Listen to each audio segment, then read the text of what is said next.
forgot the lighting is not the best in here. Hi.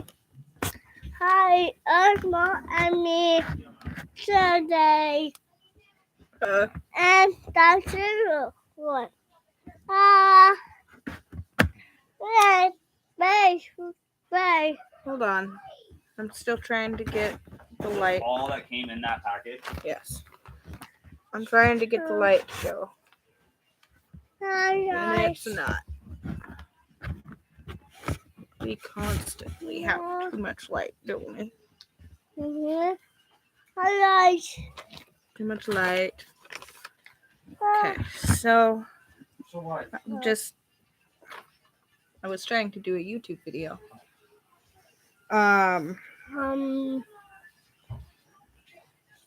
So I was going to be talking about my history and why I'm here. Owen's just joining me for fun. I remember being a kid like these kids. I was creative.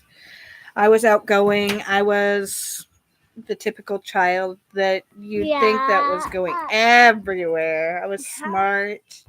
And, you know, in kindergarten, I was so excited to get into school and learn and ask questions and figure out new things. I was going to be smart. I was going to be able to learn. But the sad thing is that's not exactly what happened. Kindergarten came around and I did okay, but I struggled with social cues like when it was my turn to speak, or hey, let's try facing this way. Would this way work? Hey, look. Much better, huh? So I was excited. I was excited for school. I was excited for friends. But the problem was that they expected me to sit there in a chair for prolonged periods of time without being able to really get up. This is my script. I'm kind of trying to make some key points here. And I got a chance to talk a little bit. But none of my teachers realized that when my conversations would go to a point where I got lost with myself, I would drift into a different subject. And they never understood why that happened. And I'm noticing that more and more in my daughter. And that was one of the things that the counselors brought up to me when they mentioned my daughter was autistic. Right. I do worry about this one a little bit just because he has a speech delay from being tongue-tied and things like that, and I worry that I might miss his autistic cues. But I was definitely one that fell through the cracks. I think that I was autistic all along. I think my dyslexia went along with it, and I think that the dyslexia was the only thing they caught because I made eye contact. Do you make eye contact? Can you look at me in the eyes? No. Eyes. Yeah. Eye contact. I can make eye contact. I've always been able to make eye contact. So have my kids. Mommy. My kids know eye contact. Right. Then came first grade. First grade. They wanted to teach me how to read. And guess what? What? My reading, my writing, and my speech did not match up. So I wanted to write the way I spoke. So I did not have much grammar skills or actual structure to my conversations. Like, my turn? Now your turn. My turn.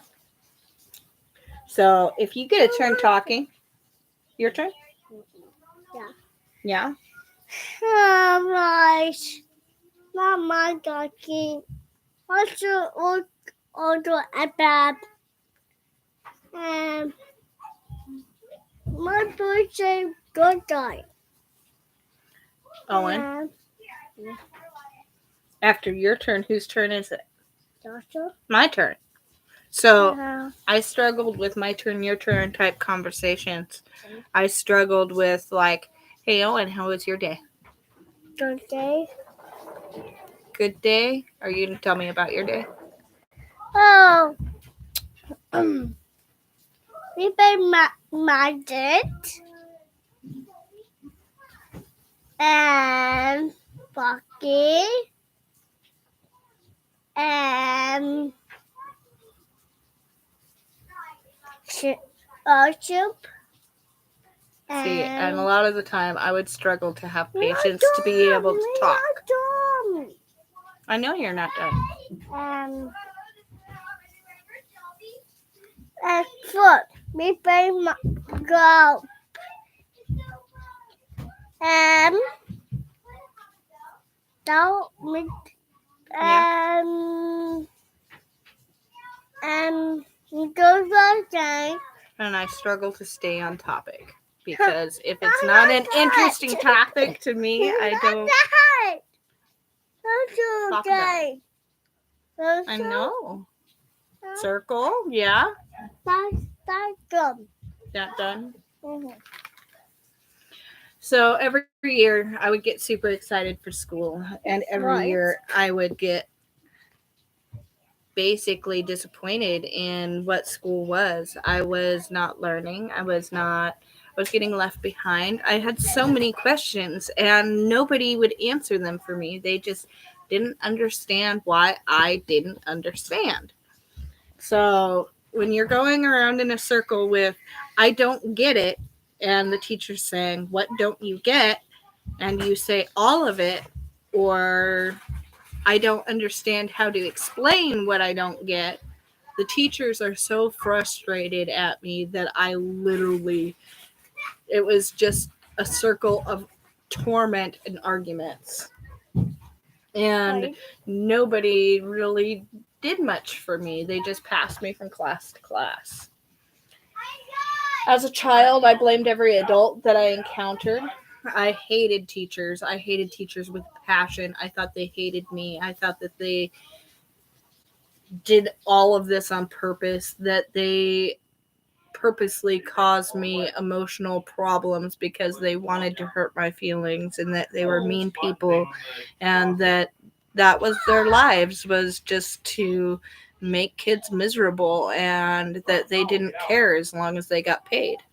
I thought that you became a teacher because you got a summer vacation, basically. And I took it out on them. I was angry. I was mad, and I decided that I no longer wanted to do schoolwork. I no longer had any respect for any teacher. 7th grade came, and I no longer wanted anything they taught. I wanted to teach myself, and I didn't care what subject they wanted me to learn. I was okay with no education and being broken. I carried resentment until I was about 25. Then I moved on, becoming a school teacher myself. And the reason why I did that is I wanted to change education. I wanted to show people that, there wasn't just one way to teach kids, that there was many of ways to teach kids. But now I'm starting to realize that it wasn't necessarily the teachers, but the administrators that tied the hands of the teachers, making it a broken system rather than being the teacher's fault. I think that the administration is broken in a lot of ways, and one of them is not recognizing dyslexia as a disability. Okay, well, what is the main thing we do as a human? We communicate. What is communication? It is writing, reading, and talking. Well, for some reason, an autistic brain struggles in communication.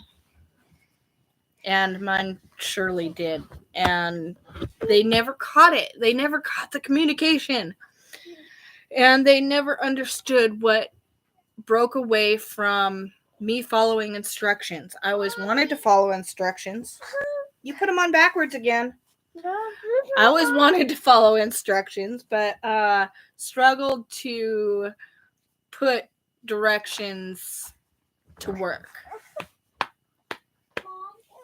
Go get your clothes in the bathroom and go get dressed, please. Don't forget about that piece of candy you promised me. I know. I learned that not only to learn what to learn, but what I did is I fell in a crack. In the 90s, these cracks were huge. Education had no idea about many disabilities, and they did not actually have full knowledge of what they were. I mean, the DSM-5 has come such incredible ways since 1990. I was born in 1990. I went to school in 1996. And I dropped out of school in 2005, I think. No, 2006 or 7. So I was in high school at that point. I was about 11th grade. Daddy's outside, you guys. And then it came to starting my observations in class. And it started so sweet until one day I asked the wrong questions, which was basically, if this child is dyslexic, why can't we talk to the parents? Why can't we come up with a plan? Well, there is broken communications there.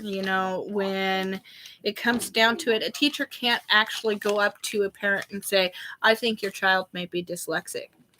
Part of the reason being is because we are not, what they say, qualified to diagnose a student. I get that. But you know what? As I'm learning through my degree, I do learn about warning signs.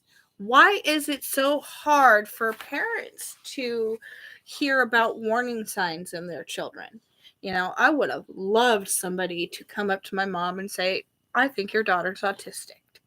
That would have given me an answer years ago, before I was an adult, before I was struggling with my own kids. But guess what? I didn't have an answer. I just had to get better. I had to change. I had to be respectable in the communication or in the communities I view. I could not be myself. I had to wear clothes that I didn't want to wear. I had to do things that I didn't want to do. I had to act a certain way, or it was going to affect my parents' reputation. And they definitely made sure that because they were both in the public eye a lot, that I was communally appropriate and what was appropriate to act around town. And I started asking questions in my school district. And I was having a great time doing my observations in one elementary school in my district. It was with my stepson's teacher, and it was a great place to be. But then I learned that my daughter was not in the same area as my son. My stepson was living in one place and going to one school. And because we lived just enough of a distance away from his mom, there was a second school in the same county, in the same town. They're literally 5 minutes apart. And they told us that I could not put my daughter in the same school as my stepson, that I was going to have to put my daughter in a school called Helen Haller. And it's located in Sequim, Washington. And I did not necessarily agree with everything that Helen Haller was doing at the time. I asked politely, if I'm going to have to put my daughter in the Helen Haller classroom. I am a teacher with background checks from OSPI and other background checks, but yet, for some reason, they would not allow me to do observations in the school. That is when I started to get flustered and frustrated. That's when one of my friends that was a mom and working for the school district started to tell me things that I didn't like hearing either. And about a year later, the school was investigated for abuse of children, and the principal was publicly announced that she might be abusing her foster children. Her foster children were taken out of her home, and she was fired from the school district. Now, they were convincing me that there was no problem with the school, but they did not want me in there. That the principal of that school wanted to discontinue any observations from new incoming teachers. I don't know why, but this is why I decided to homeschool my children. And I was very brokenhearted because after inquiring about things and inquiring why parents were pulling their students out of classrooms and why there was such a problem with disability learning, well, they decided that they no longer wanted me to do my classroom observations there. Lexi, please, no. I told you. Not in here. I'm doing a video, and that was highly disrespectful. And so I was then again kind of broken by a school system as an adult. I took it really hard because Helen Haller is the one that broke me down when I was a student. They told my mom that she didn't read to me enough. They told my mom that she wasn't a good parent. And that broke me. I mean, everything that I had been through with this school, and then they continued the abuse, telling me that I was no longer allowed in their district to observe classes. I told them that I had an OSPI background check, a federal background check, and they still didn't want anything to do with me, mostly because I had this point of view that they weren't doing the right thing for their students. And all I wanted to see was that they were. And as a teacher, all I wanted to know is that they weren't telling kids that they were stupid. They weren't telling the kids that it was absolutely mandatory for them to pass these tests, these state tests, or they were going to look bad and they were going to fail the grade and be held back, and things that were going on while I was a student. They just said, I reassure you, these things are no longer happening. And I'm like, they were happening in the 90s. They were happening up until 2007. How can you prove to me unless you let me observe? They said that I had to have things set up in their system. Not even if my child was a student could I go in and be a parent on a field trip unless I had a background check. They wouldn't let me as a parent come into their classrooms. I could not walk my child to their classroom. I had to meet them at the front gate and let my child go in with no recognition of being able to see that child's classroom. So at that point, I was heartbroken. I was feeling heartbroken by the school once again as an adult. And I admit that I stewed for a while and I took a lot of hard feelings and I didn't talk to anybody. I went through a depression and I came out of it thinking, well, maybe I can still put my knowledge to good. Maybe I can teach the parents that the education is in their hands. Teachers and administration are there to serve you, not the other way around. Schools don't exist without our students in them. It doesn't matter what the school says.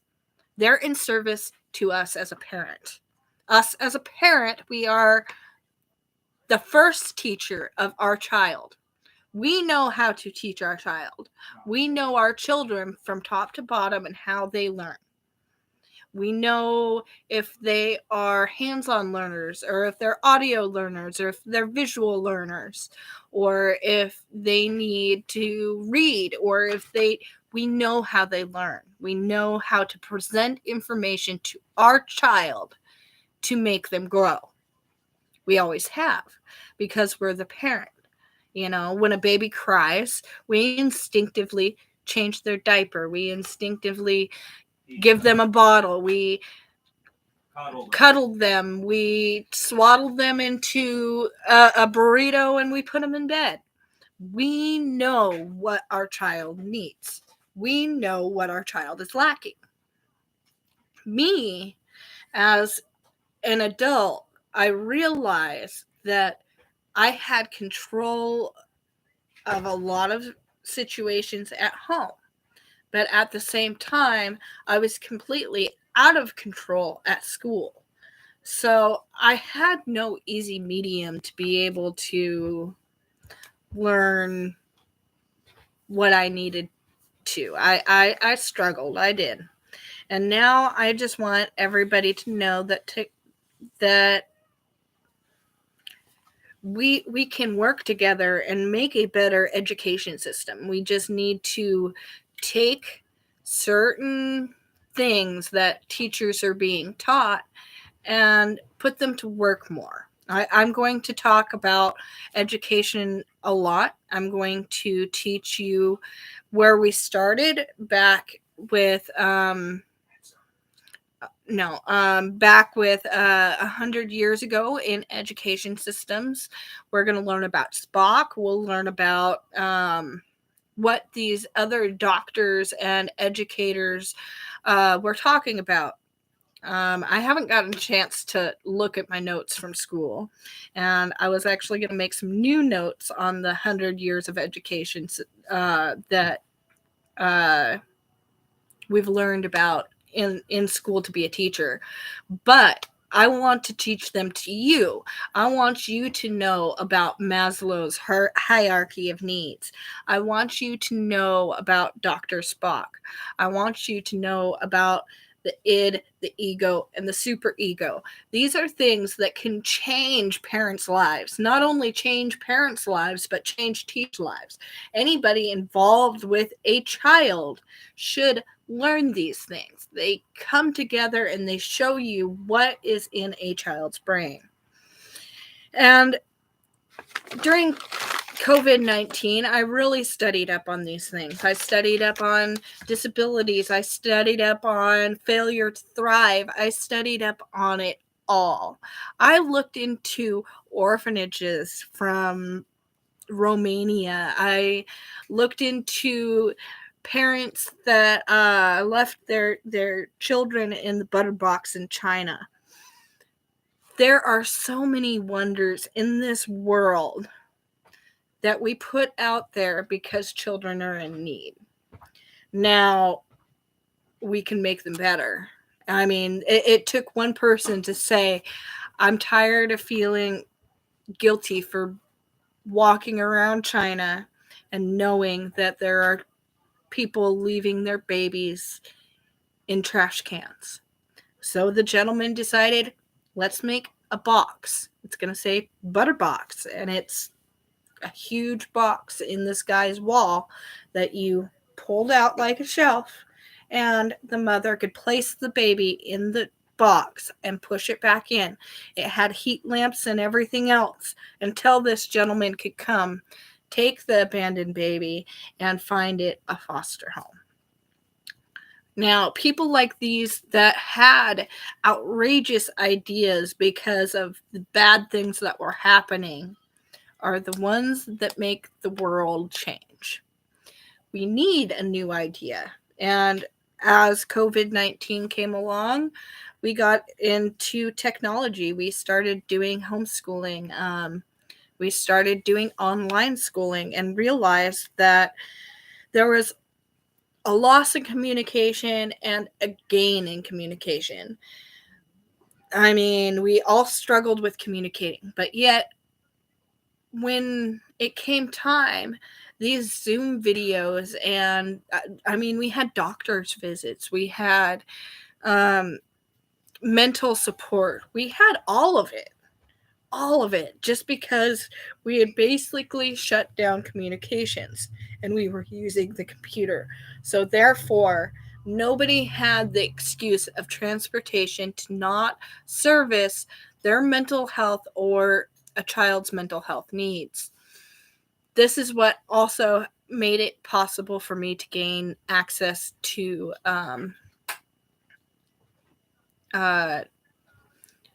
the autism clinic in Seattle for my daughter, was because COVID-19 happened and they were doing lots of communication through the computer. Made it faster, made it happen. It made it go through, and we actually got an appointment. We got a diagnosis, and it happened faster than I think it could have without COVID-19. And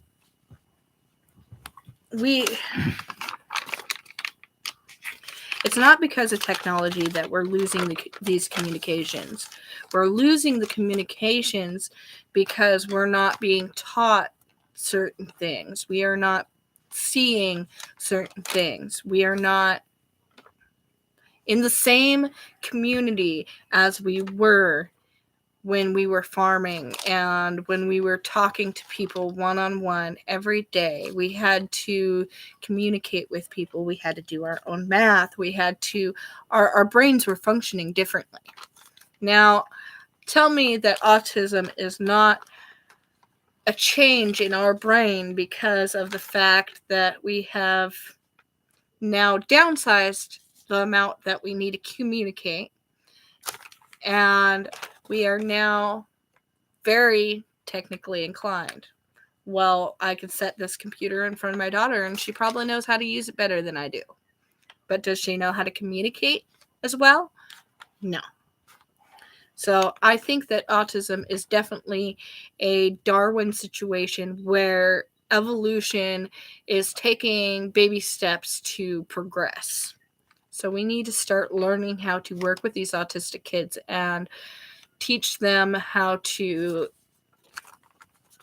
communicate, teach them how to live, teach them how to be, because they're not anything but an evolution of us.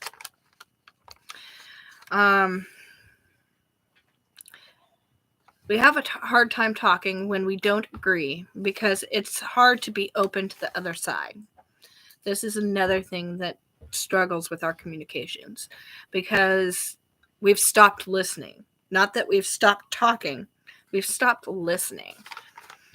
You have to listen, you have to learn, you have to stop putting people down for who they are or who they think they are or what they think they're doing. You need to find a way to communicate and compromise. And that is just not the case anymore because compromise isn't forced upon us. We no longer have laws that make us compromise. We've got our freedom of speech, but we don't have our traditional values. We don't have our traditional morals or integrities. And I want to make sure that you know that I'm here not to beat up on brick and mortar schools or to take sides with online schooling or to disagree with online schooling. I am here to put the education back in the hands of parents. and children. They are the customers that should be considered in education. We should be considering these autistic children that thrive more on technology. We should figure out what makes them tick. I mean, would we have Tesla without autism? Would we have Darwin without autism? Would we have some of the amazing minds that we do? Like Elon Musk. Can you not see his autistic nature? Okay, let's talk about maybe some make-believe people. The girl on Bones. The woman that looks at Bones and literally connects more with a dead being that cannot speak, connects more with their objects around them and the things that tell about them. She is autistic. She did not connect with people because she was autistic. She connected with Bones more. There are so many autistic people in this world, whether they're portrayed on TV, and we love them. Benny and June, we love Johnny Depp. Johnny Depp shows a level that makes me believe that he is autistic. He is creative, he is smart, he is intelligent, he communicates well, he gives you eye contact. But think about how much effort it took him on the stand to say just a few sentences. He did not necessarily make certain eye contacts at that point. He did make sure to make eye contact when necessary, but he had to think. He would close his eyes. He would become a person that somebody could identify with. He had to think about how he was going to put the tone of voice. He had to think about his body stature and structure. This is why we all kind of worry about the way we look, the way we act.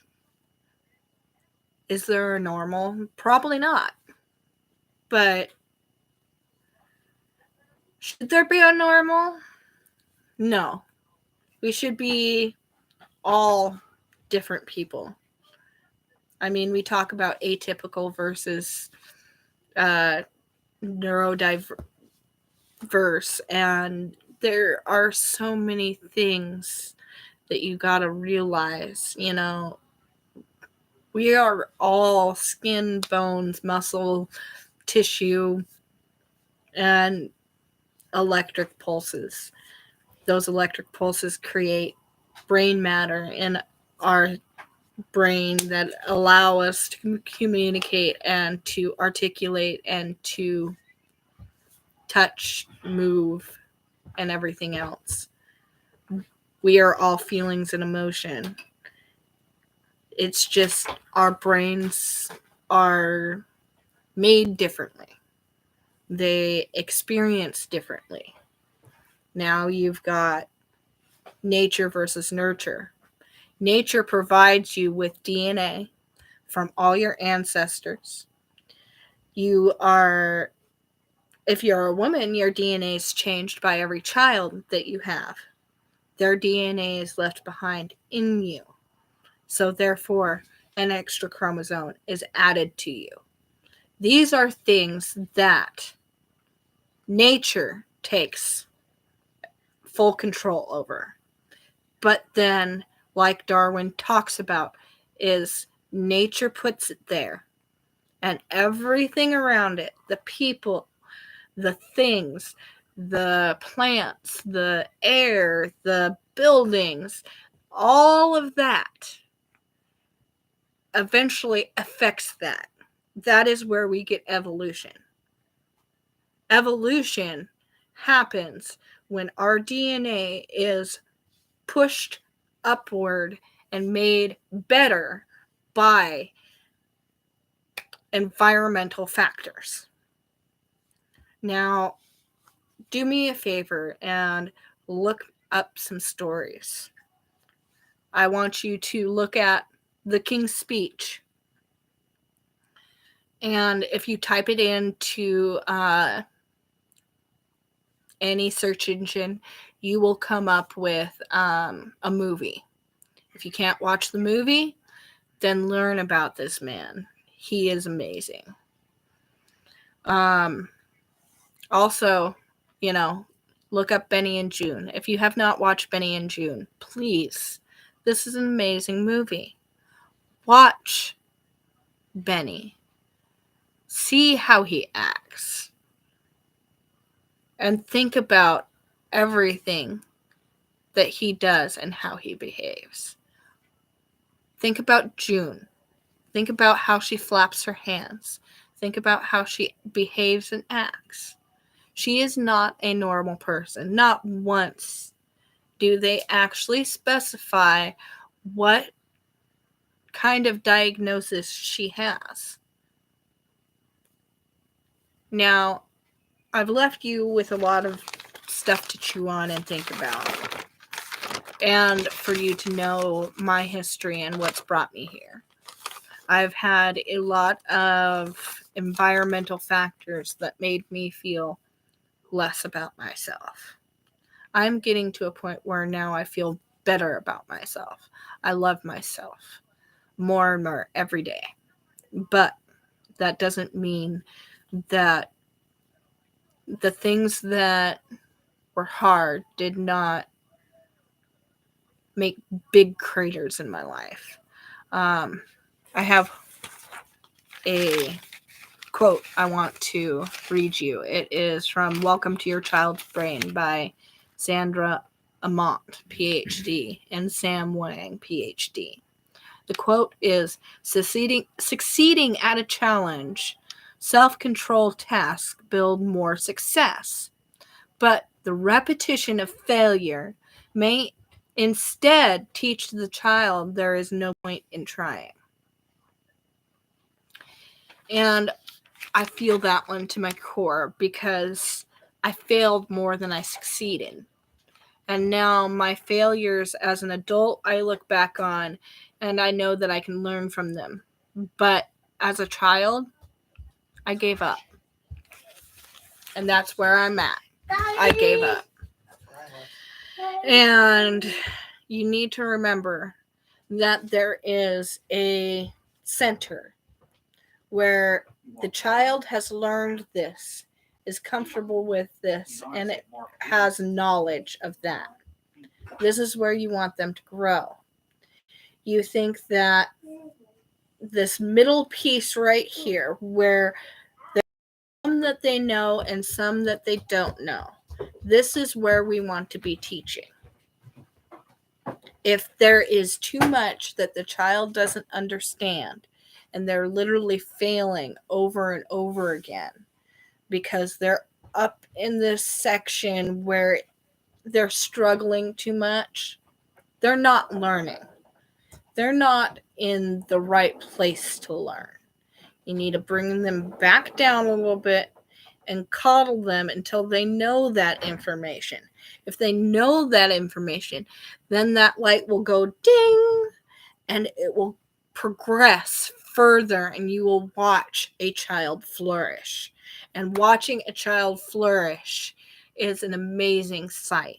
Watching the glow that comes off that child is 10 times more gratifying than fighting a child to make them learn something that they need to learn. Because that's not going to help them. Anger does not help education. And I know I've been tested because my daughter is not an easy child to teach. I myself have had to take a break, go take breath, because she can push my frustrations. And I wonder why she is just not listening. But if I ask myself if there is another way that I can teach it to her and learn something from her, then that is when our true connection happens. You'll see this flow that comes between us, and she actually starts to understand. Slow it down. Administration, I'm talking to you. Slow it down. Just because you want kids to grow doesn't mean that they're going to. If you keep pressuring them to be somebody they're not going to. Let the high strivers strive high. Let the lower ones work their way up. Make everybody the same level. You can't make everybody the same level, even if they're the same age. And some kids learn how to read when they're 5 or 6. Other kids learn how to read when they're 12. And you've got to be okay with that. You've got to be okay with the difference in learning. You just got to figure out why, what's going on, how to teach them, what benefits them better right now, what's going to make them functioning as a human being. And our schools are no longer asking that.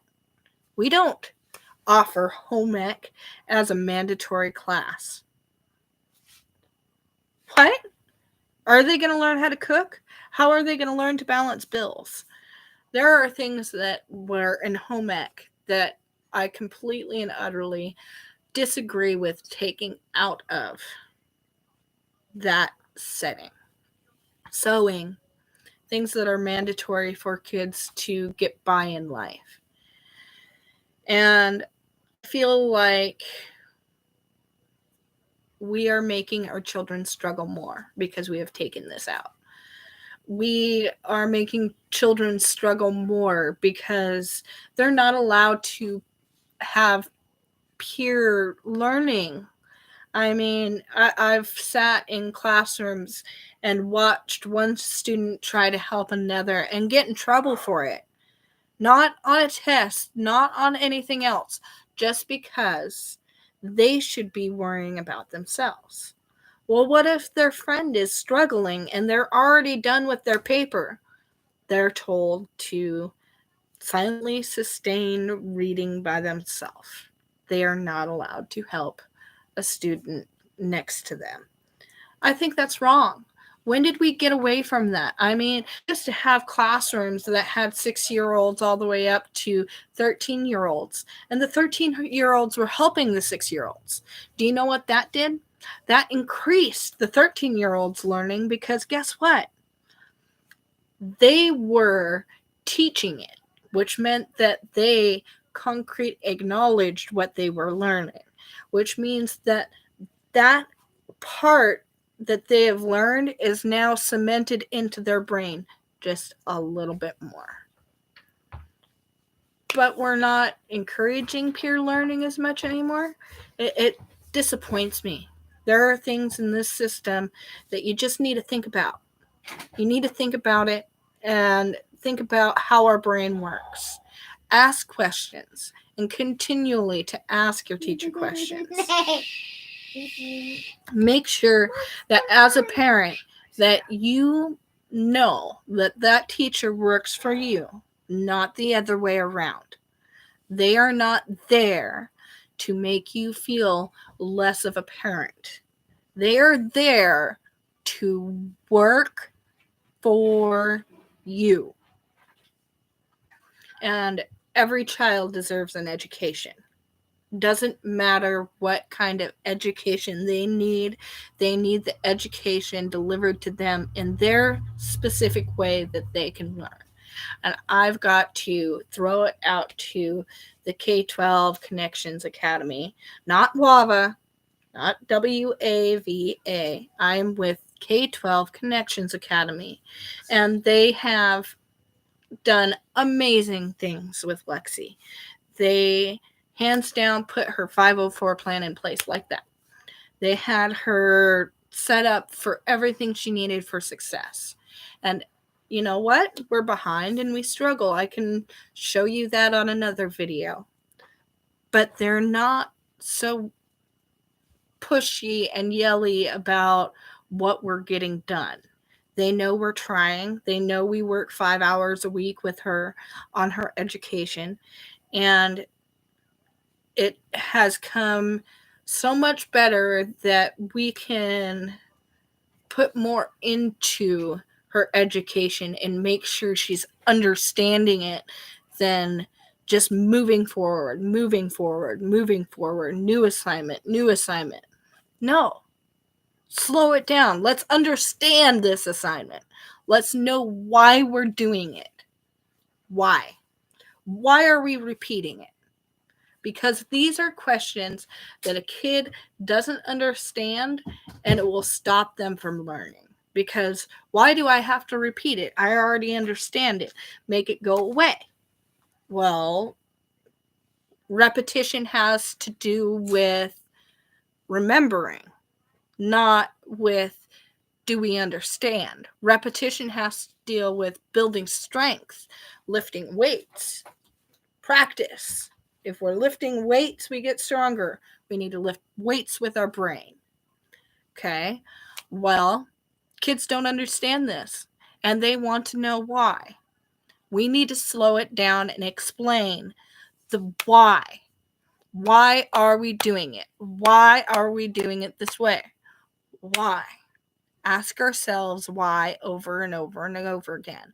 If you don't understand it, explain why we're doing it. T-ball the other day, we had a boy that just wouldn't touch first base when he caught the ball. We wanted him to grab the ball and touch first base, because that's all we're practicing is grab the ball, touch first base, throw back to home. Grab the ball, touch first base, throw back to home. Well, all of a sudden, I realized we had not once told these kids why we were touching first base, why we were throwing it back home. They know that the kid hit the ball and he runs to first base and we catch the ball. Why are we throwing it, or why are we trying to touch first base? Why? Like, they don't understand. We're not tagging outs right now. So I had the coach actually explain to them why. I said, we need to touch base so we can get points. That's how we get points when we grow up and play in a bigger league game. We're no longer in t-ball, but we're in baseball or softball. She can have something, but I know, I told her she can have a piece. But you need to know why it's happening. So we sat down and explained them why. And we actually played a game where we were trying to get outs. And it made it make sense. The kids understood, and then it became a habit. That is how we need to be teaching our kids everything. Not just baseball, not just what they learn at home, but what they learn at school too. They should be learning why, when, where, how, and they should know everything, not just what you can get through to them in the 20 minutes of class time. And I understand that teachers don't have them for prolonged periods of the day. But you still have 8 hours of day that you can get through an education. And when it comes down to it, I see a lot of ways that we could progress our education system that would make it so the students would be sitting stiller, be better, do better. But yet, everybody's just worried about the seconds that go by. So we need to remember, it's not about the seconds. It's about our children. We are our first teachers, and the teachers work for us. And I love you all, and I pray that we start to learn more about how a child's brain develops. And one of my next videos is going to be about a book called Welcome to Your Child's Brain. I'm going to go through it in several videos because it is such a large book and has so much information that you need. And I probably will go off on tangents just like these. They'll probably run about an hour long. I'm very big on education, and I really want to make education better experience for the parents at home and the students that struggle. I definitely believe that April Ferguson in Washington State, that is running for candidacy, has the right motives on why she is doing things, why she is fighting our Washington State to make the disability programs better. I think that she in herself has learned a lot, and we need to listen to her. We need to understand that she has an autistic boy with Tourette's, and she has seen some of the worst sides of school districts. She has seen some of the worst sides of parents. She has seen the worst sides of teachers, and she has seen the worst side of our DCYF, which is very sad because she shouldn't have to go through that. We need to listen to her story, and we need to learn from it. We need to learn from her. We need to embrace and accept disabilities, no matter what they are. And we need to include them all into the DSM-5. Dyslexia, Tourette's, I don't care what it is. It needs to be accepted, and we need to acknowledge that it all hurts children because we all wonder, why aren't we normal? But yet, normal doesn't exist because we all struggle with something. Why we push the normalcy out there so much, I don't know. But I hope you have a great day, and I hope that we continue to talk and stay together and hang out. And I hope that my channel helps somebody. I don't care if it's just one person. I care that it helps and that it makes you feel good. Because guess what? It doesn't matter who we are. We're not refrigerator mothers. We are not the things that the doctors tell us we are. We are not the things that the psychologists tell us we are. We are not inhumane to our children. We do not just leave them there for hours at a time. I snuggled my baby all day, every day. I was a stay-at-home mom. I loved that little girl, and there was nothing I wouldn't do for her. So if you tell me that I was a refrigerator mother and I made my daughter autistic, I'm going to spit in your face because that's not true. And it's not true for anybody else. It's not true that my mom did not read me books and that's why I'm dyslexic. My mom read to me from morning to night. I mean, my mom read to me so often that that's my biggest memory of my mom because she loved to read. So, fight. Fight for yourself. Fight for your child. You are their first teacher, and you know what is best for them. You know who they are. And if you think in any way, shape, or form that they could be struggling with a disability, I would tell you to look at the CDC's milestones. They have milestones for just about every year of age. And honestly, these milestone markers helped me. There is a lot of things that you can do to help yourself and to provide to a doctor or a teacher to make them help you because they should be working for you, not against you. I hope that you find some relief out there, and I hope that times will become less hard for those of parents of disabled children or just children in general, because it shouldn't be considered a disability, but a different ability. We are all different, and we all have different abilities.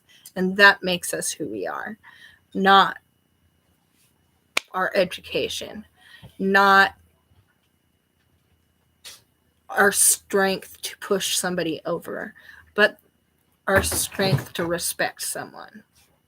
So go out today and pay it forward to somebody. Do something good for somebody else. Make somebody feel good about themselves. Make sure that you acknowledge that that is in your power and how it makes your heart feel. Stay kind, stay safe, and I love you. Have a good day.